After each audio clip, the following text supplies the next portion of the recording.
क्यों, मेरा left profile अच्छा है कि राइट प्रोफाइल? हाँ मतलब मैं कैसे पढ़ाऊं यार, मतलब लेफ्ट से कि राइट से? हाँ दोनों अच्छा नहीं है, जलते हो तुम लोग यार। नमस्कार दोस्तों, मैं हूं आपका अपना अक्कड़ बक्कड़ राहुल धाकड़ और लेकर आ गया हूं आप लोगों के लिए एक ऐसी सीरीज जिसमें हम लोग कर रहे हैं आईसीएससी का मैट्राइसेस चैप्टर, राइट? तो आइए शुरू करते हैं। रिश्ते में तो हम तुम्हारे बाप है, बाप है, बाप होता है, बाप होता है, बाप होता है। तो मुझे उम्मीद है कि आप लोगों ने इसके पहले वाला इंट्रोडक्शन वीडियो देख लिया होगा और अब हम करने वाले हैं ऑपरेशन ऑन मैट्राइसेस। ऑपरेशन मतलब एडिशन एंड सब्ट्रैक्शन, और इसी वीडियो में हम लोग देख लेंगे ट्रांसपोज ऑफ मैट्राइसेस। तो दोस्तों ऑपरेशंस बहुत ही आसान होता है, आप चुटकियों में समझ जाओगे। यहां पर आपके पास क्वेश्चन है जहां पर एक मैट्रिक्स दिया हुआ है ए, दूसरा मैट्रिक्स दिया है बी और तीसरा मैट्रिक्स दिया है सी। मैं आपको ये पहले ही बता दूं कि आपको एडिशन करना हो या सब्ट्रैक्शन, एडिशन सब्ट्रैक्शन पॉसिबल ही तब है जब दोनों मैट्रिक्स सेम ऑर्डर के हों। जी हां, सेम ऑर्डर रहेगा तो एडिशन भी हो जाएगा और सब्ट्रैक्शन भी हो जाएगा, पर ऑर्डर अगर बदल जाएगा तो उसमें एडिशन या सब्ट्रैक्शन पॉसिबल नहीं हो पाएगा, राइट? तो अब यहां पर तीनों मैट्रिक्स ए बी सी आपको सेम ऑर्डर के मिल गए हैं और आपको निकालनी है वैल्यू ए प्लस बी माइनस सी। तो इनको आप दोनों तरह से कर सकते हो। आप चाहो तो ए और बी को पहले ऐड कर लो और जो इनकी कंबाइंड वैल्यू रहेगी उसको सी के साथ सब्ट्रैक्ट कर दो, क्योंकि यहां पर सीक्वेंस मैटर नहीं करता। लेकिन मैं आपसे ये उम्मीद करूंगा कि आप जो भी करें एक साथ कर दें। एक साथ मतलब यहां पर a प्लस बी माइनस सी की वैल्यू आप सब्स्टिट्यूट करें और डायरेक्टली हम इनको सॉल्व कर देंगे। करके देखते हैं।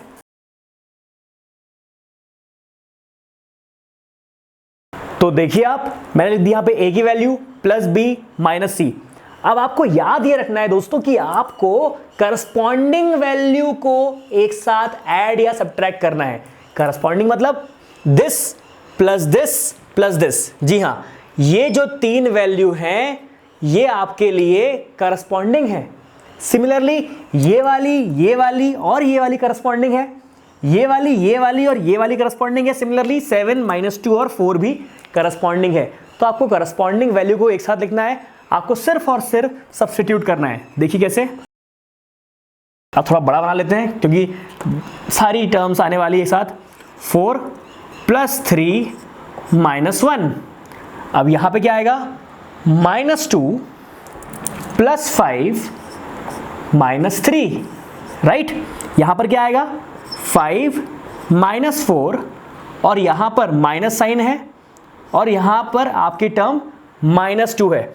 आप यहां चाहें तो यहां पर भी आप प्लस ऑफ -4 ऐसा भी कर सकते हैं, और ऐसा ही करेंगे आप लोग तो कभी गलती नहीं होगी, कभी भी आप लोग मिस्टेक्स कमिट नहीं करेंगे अगर आप प्रॉपर ब्रैकेट का और प्रॉपर साइन का इस्तेमाल करेंगे तो। ओके, अब यहां पे देख लेते हैं।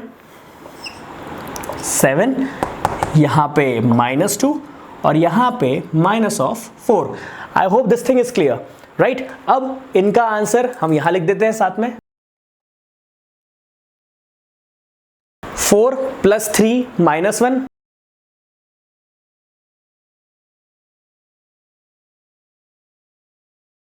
तो ये है आपका फाइनल आंसर, ये है आपका आंसर और इसी फॉर्म में आपको रिप्रेजेंट करना है। I hope this thing is clear. Pause the video, note it down. तो दोस्तों यहां पर हमारे सामने क्वेश्चन नंबर 2 और क्वेश्चन नंबर 3 भी है। यहां पर डिफरेंस क्या है कि यहां पर आपको मल्टीप्लाई भी करना है कुछ। क्या मल्टीप्लाई करना है? मल्टीप्लाई करना है आपको 2 ए में और 3 बी में।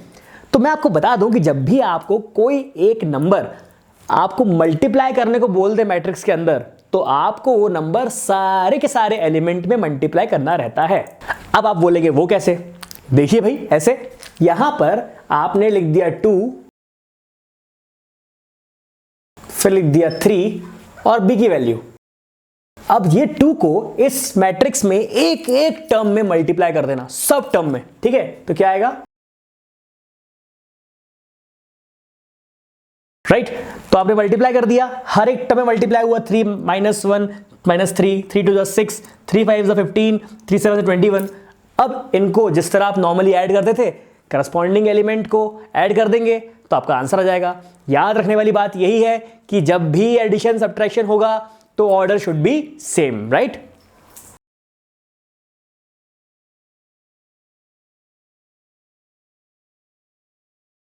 अब इनको ऐड कर दीजिए।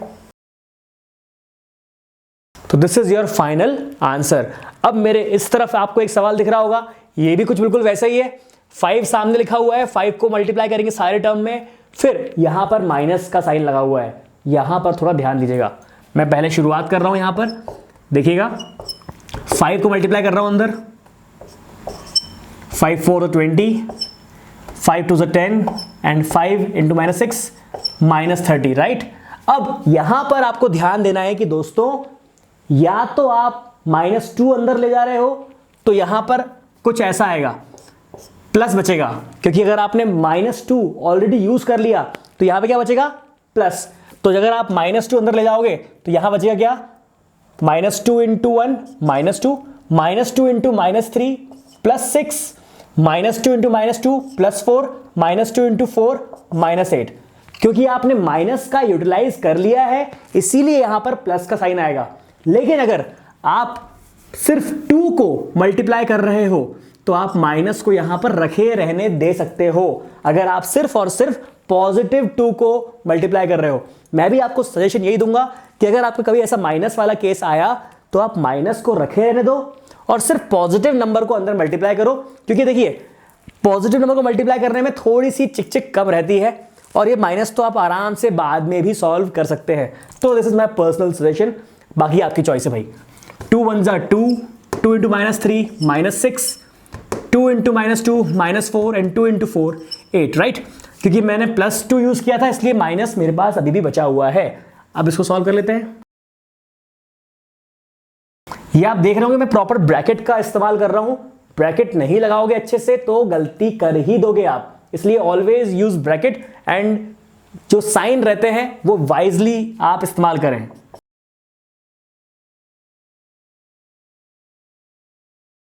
तो आई होप आपको ये दोनों सवाल समझ में आ गए होंगे। वीडियो पॉज करिए और इनको नोट करिए और अब हम करते हैं ट्रांसपोज वाले क्वेश्चन। तो भैया ट्रांसपोज का मतलब होता है रो बन जाएगा कॉलम और कॉलम बन जाएगा रो। बात समझ में आई? इंटरचेंज हो जाते हैं दोनों एक दूसरे से। मतलब अगर मैं बोलूं कि find the transpose of this matrix, matrix A, तो आपको पता है कि भाई -2 और 7 कहां लाई कर रहे हैं, ये लाई कर रहे हैं आपके रो में, और -2 और 5 कहां लाई कर रहे हैं, ये लाई कर रहे हैं आपके कॉलम में। तो जो टर्म, जो एंट्रीज एज अ रो आप देख रहे हैं वो बन जाएगा कॉलम, और जो एंट्रीज आप एज अ कॉलम देख रहे हैं वो बन जाएगा रो। Very simple. अब यहां देखिए, इसको आप ए ट्रांसपोज लिखेंगे।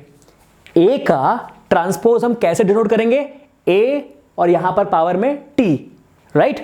ए का ट्रांसपोज ए ऑफ टी लिखेंगे, और इसमें -2 7 जो आपके पहले रो वाइज थे अब वो आपके कॉलम वाइज हो जाएंगे, और 5 और 4 आपके यहां हो जाएंगे।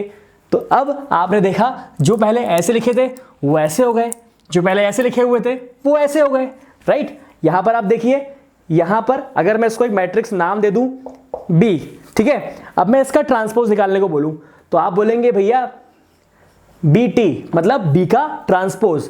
तो आपको पता है भाई 2 3 5 ऐसा लिखा हुआ है, तो 2 3 और यहां पे -5 कुछ ऐसा लिखा जाएगा, और यहां पर 1 0 6 कुछ ऐसा लिखा जाएगा।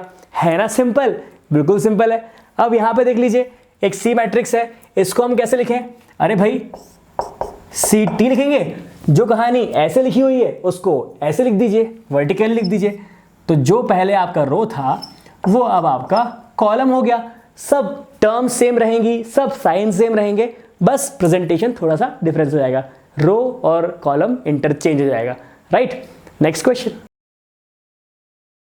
तो दोस्तों यहां पर हमारे पास है 5th क्वेश्चन, जिसमें आपको ए की वैल्यू दी है, बी की वैल्यू दी है और सी की वैल्यू दी है, और आपको बोला गया है मैट्रिक्स एक्स को आपको फाइंड करना है, और आपको एक इक्वेशन दे दी गई है, एक स्टेटमेंट, एक कंडीशन दे दी गई है, इसके अकॉर्डिंग आपको एक्स को फाइंड करना है।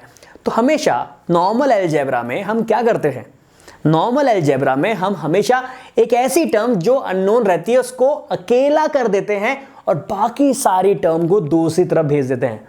और ICSE वालों, ये सवाल मेरे दिव्य नैन देख पा रहे हैं आपके बोर्ड के पेपर में 3 या 4 मार्क का क्वेश्चन पेपर में छप चुका है, तो इस सवाल को इग्नोर ना करना। देखिए दोस्तों, यहां पर आपके पास A दिया है, B दिया है, C दिया है, आपको X की वैल्यू निकालनी है। तो आप हमेशा नॉर्मल अलजेब्रा की तरह A को वहां भेजेंगे और इस 2 को भी नीचे भेजेंगे और सिर्फ X को अकेला छोड़ेंगे। तो क्या मिलेगा देख लेते हैं। राइट, इस 2 को भी भेज देंगे वहां पर, तो x इज इक्वल टू आएगा basically 1/2। I hope this thing is clear, right. तो अब क्योंकि ये आपके एग्जाम में आने ही वाला है, तो इसको आप अच्छे से कर लीजिएगा, कोई भी रिलैक्सेशन इसमें खुद के लिए मत रखिएगा। अब आपको सिर्फ और सिर्फ वैल्यू सब्स्टिट्यूट करनी है। मैं 1/2 बाहर लिख रहा हूं, 1/2 अभी मैं यूज ही नहीं करूंगा, इसलिए सिर्फ 2b plus c minus a की वैल्यू सॉल्व कर रहा हूं, ठीक है।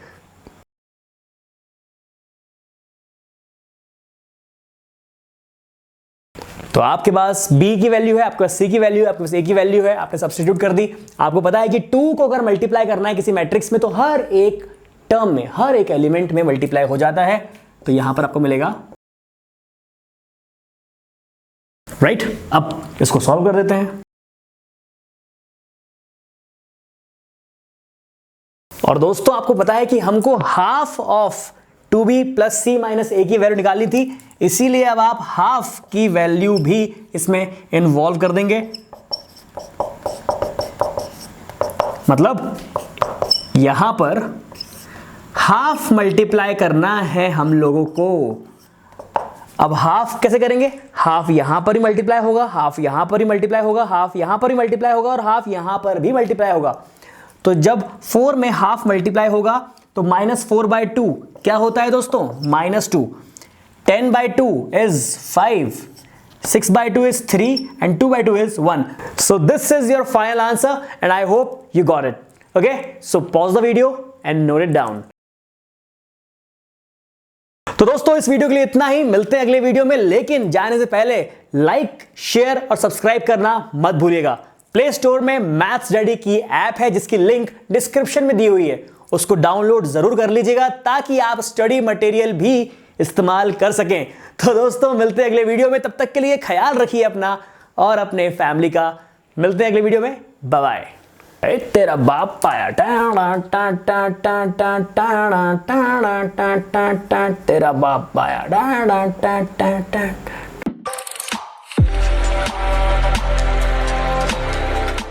C6 midgets that be fighting, juggling. Maybe it's just me, cause my mind is struggling. Babes, boyfriend is acting like a clown. Know what's going down every time that we in town. Take a look through the peephole. Yo, everybody's getting geek, bro.